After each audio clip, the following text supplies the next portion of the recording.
Saudara yang kekasih dalam nama Yesus, biarlah semua kita lapar dan haus akan kebenaran, lapar dan haus akan firman Tuhan, lapar dan haus akan kuasa Tuhan, lapar dan haus akan urapan Tuhan, lapar dan haus akan mujizat Tuhan, lapar dan haus akan hikmat daripada Tuhan. Oleh sebab itu saya minta saudara memiliki pikiran yang rohani. Tanpa pikiran yang rohani, saudara nggak bisa menangkap perkara-perkara rohani. Saudara tidak mengerti bagaimana mengerjakan pekerjaan Tuhan ini. Terlebih pada akhir zaman ini, Tuhan mau bekerja dengan sungguh-sungguh. Dan Tuhan hanya memakai orang yang sungguh-sungguh, yang sungguh-sungguh rohani. Pada akhir zaman ini tidak ada yang mustahil bagi orang yang percaya. Saudara rindukan sidang 100 orang, Tuhan berikan 100 orang. Jangan batasi kuasa Tuhan. Tapi apakah saudara rindu? Apakah saudara haus untuk itu? Apakah saudara berdoa buat itu? Ini soalnya sekarang. Adakah kehausan? Sebenarnya kehausan lebih parah daripada kelaparan. Memang firman Tuhan berkata, berbahagialah orang yang haus dan lapar, atau lapar dan haus akan kebenaran, karena mereka itu akan dipuaskan. Berbahagialah orang yang miskin di hadapan Tuhan. Siapa yang mengaku miskin, ya, mereka lah yang punya kerajaan surga. Miskin perkara-perkara rohani, tapi jangan miskin tinggal miskin, saudaraku. Miskin itu membawa kita minta kuasa, minta urapan, minta jiwa-jiwa. Miskin pelayananku Tuhan, miskin sidangku Tuhan, miskin jiwa-jiwa, miskin kuasa, miskin urapan. Tetapi maunya kita jangan miskin secara rohani, amin. Saudaraku, sebab rohani nggak bisa dilikuidasi, kecuali kita sendiri yang melikuidasi diri kita. Kita sendiri yang nggak mau kaya rohani. Kita sendiri yang nggak ngejar perkara-perkara rohani. Kita merasa puas. Tapi jangan saudaraku krisis rohani, saudaraku. Oleh sebab itu mari lapar dan haus akan perkara-perkara rohani. Firman Tuhan berkata, jikalau kamu mengasihi dunia ini, jikalau kamu memikirkan dunia ini, memikirkan materi dunia ini, ya, memikirkan kebesaran dunia ini, tidak ada padamu kasih Bapa. Tidak ada padamu pikiran rohani. Ini artinya, saudaraku,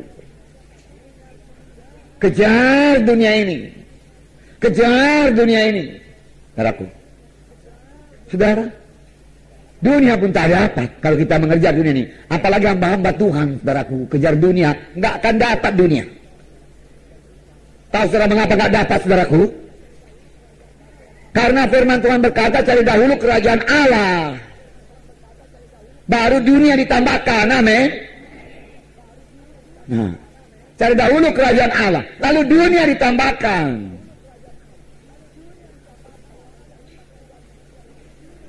Kalau ada hamba Tuhan mengejar dulu dunia, saudaraku, dunia pun nggak dapatnya, apalagi rohani. Kejar kerajaan Allah, lalu dunia diberikan Tuhan. Amin, saudara. Ya, kerjakan sungguh-sungguh pekerjaan Tuhan, lalu dunia diberikan Tuhan. Amin, saudara. Nah, haleluya. Nah, saudara kita kasih dalam nama Yesus.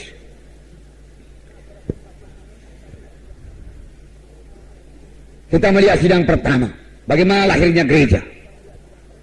Gereja lahir dengan kuasa, amin. Gereja lahir dengan kuasa dan berjalan dengan kuasa dan akan diangkat dengan kuasa. Dan hanya gereja yang berkuasa, gereja yang menang, gereja yang suci yang diangkat Tuhan. Amin. Dan pada akhir zaman seperti ini, tanda-tanda akhir zaman, pada hari-hari terakhir, firman Tuhan bicara mengenai hari-hari terakhir. Amin, saudaraku. Hari-hari terakhir, ini sudah hari-hari terakhir, saudaraku.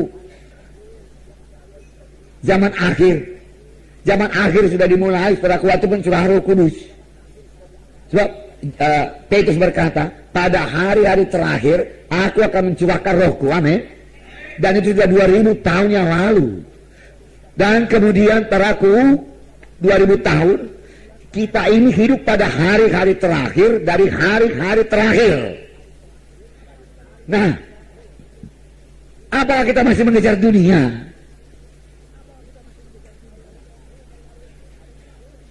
Hari-hari terakhir dari hari terakhir, tanda-tanda akhir zaman sudah genap lah ini, saudaraku. Banyak sekali sekarang orang Kristen berdoa. Kalau ada keributan kita nggak bisa menginjil, saudara. Nggak bisa seperti ini. Makanya perlu berdoa. Firman Tuhan juga berkata, berdoalah buat pemerintahan, supaya kamu memperoleh pemerintahan yang baik. Firman Tuhan berkata, kita harus berdoa supaya pemerintahan kita pemerintahan yang baik. Dan itu hanya bisa didoakan oleh orang yang rohani. Kalau saudara nggak rohani, saudara nggak berdoa buat itu. Saudara, kita harus memikirkan dan mendoakan negara kita ini juga. Amin, saudaraku.